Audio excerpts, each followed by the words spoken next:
Olá, Agostinho Brito da UFRN para uma videoaula de programação em C++. Nessa videoaula a gente vai falar sobre um conceito chamado de funções amigas em C++. O que vem a ser funções amigas? Vamos começar com um exemplo que a gente já falou em outra aula, né, sobre o conceito de sobrecarga de operadores. E é essa função aqui. Uma função, né, de uma classe chamada vetor2D, que nós, né, já apresentamos.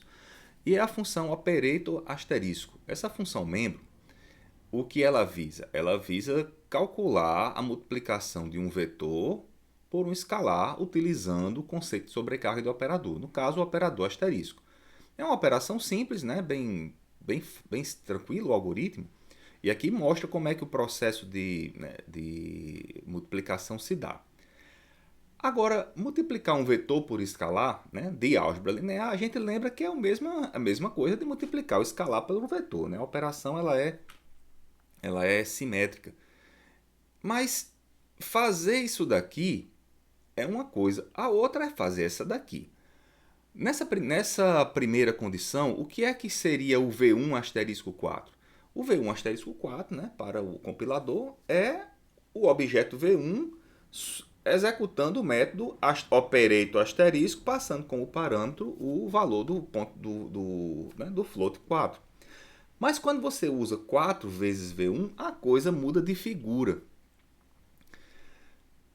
Se você utilizasse 4 vezes V1, ou 4 asterisco V1, isso aqui equivaleria a quê? 4 ponto operator asterisco V1? Não, né? Porque a linguagem não suporta isso. 4 não é um objeto, né? Que tenha associado a ele um determinado método. Isso aqui não vai funcionar. Ao contrário, tudo bem, né? V1 asterisco 4 equivale a V1 ponto operator asterisco 4, mas não dessa maneira. Mas o que é que a gente sabe? É que a multiplicação num vetor por escalar é a mesma de um escalar por um vetor.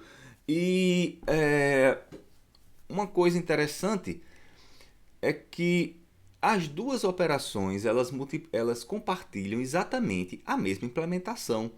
Não vai modificar a implementação da outra o fato de eu estar multiplicando um vetor por um escalar por um vetor.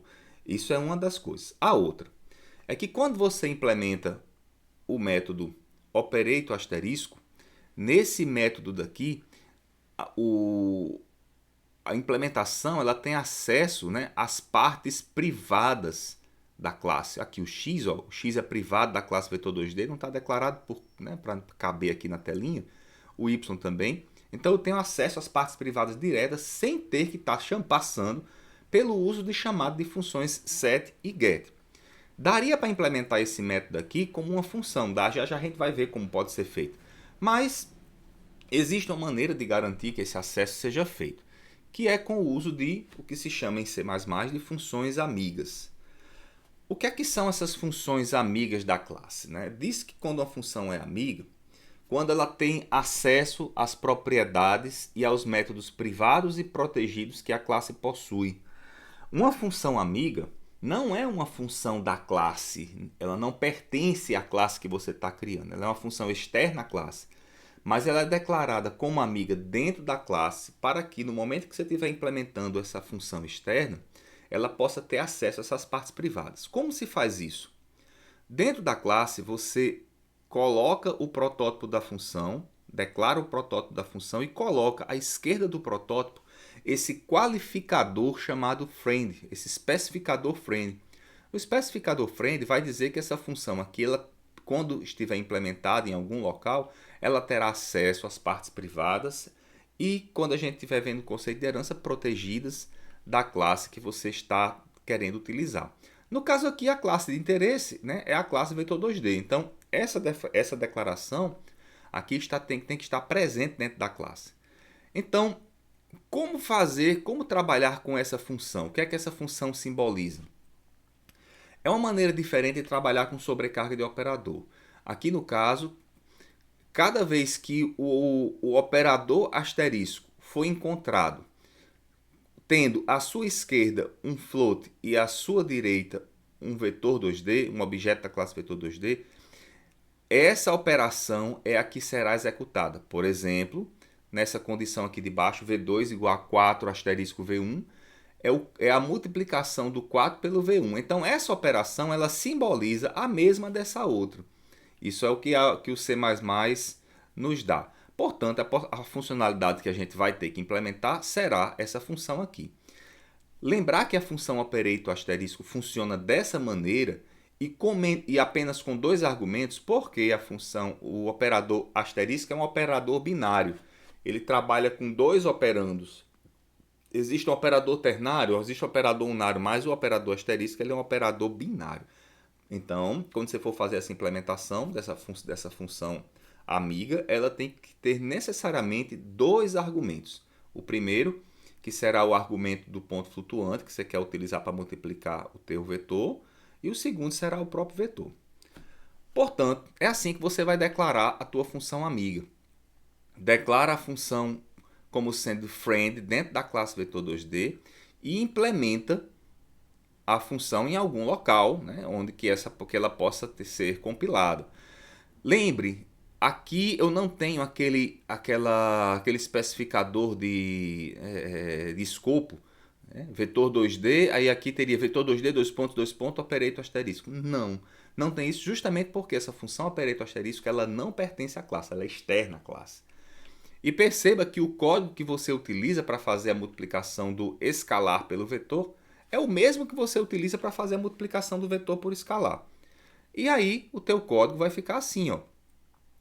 É aquele mesmo código que a gente está utilizando, só que agora eu estou trocando a ordem das parcelas. Estou colocando o 4 aqui no comecinho da sequência da multiplicação e o V1 depois. Vamos ver como é que essa multiplicação pode se dar através de um pequeno exemplo, né, com o uso aqui das funções amigas. Nesse exemplo que nós temos aqui, deixa eu voltar aqui para o começo. Eu tenho aqui a classe vetor 2D. A classe tem um pequeno construtor, né, para a gente poder guardar, né, os valores do x e y que a gente for criar para o nosso projeto, para o nosso vetorzinho. A declaração da função amiga.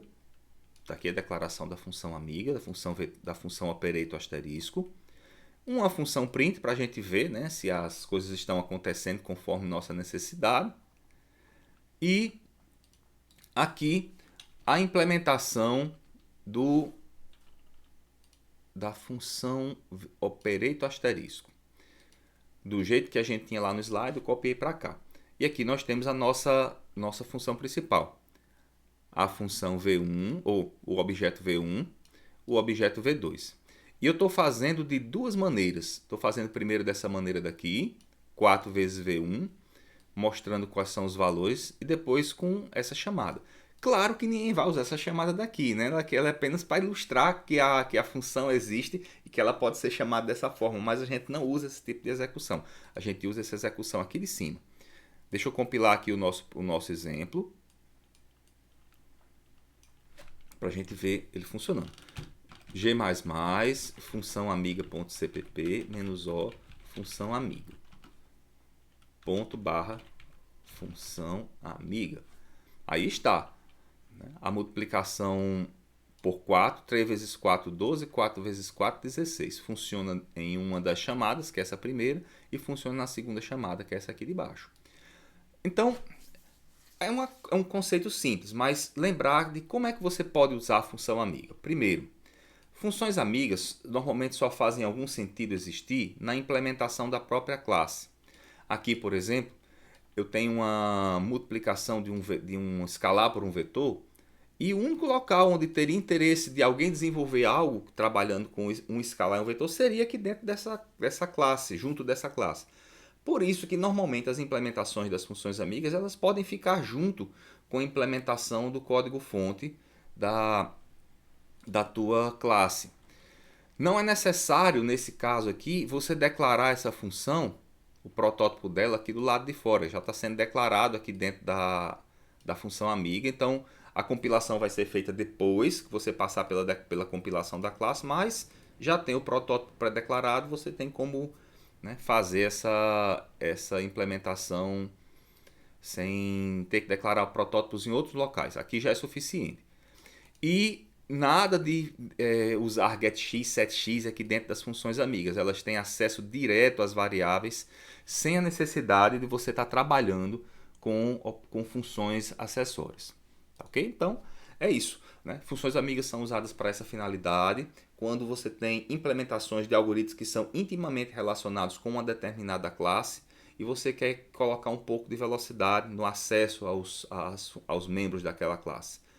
E é isso, ficamos por aqui, né? Espero que vocês tenham gostado desse videozinho. Foi curto, né? Mas porque o assunto é curto também. E a gente se encontra em outra oportunidade de aprender um pouquinho mais sobre programação em C++ aqui no canal. Até lá!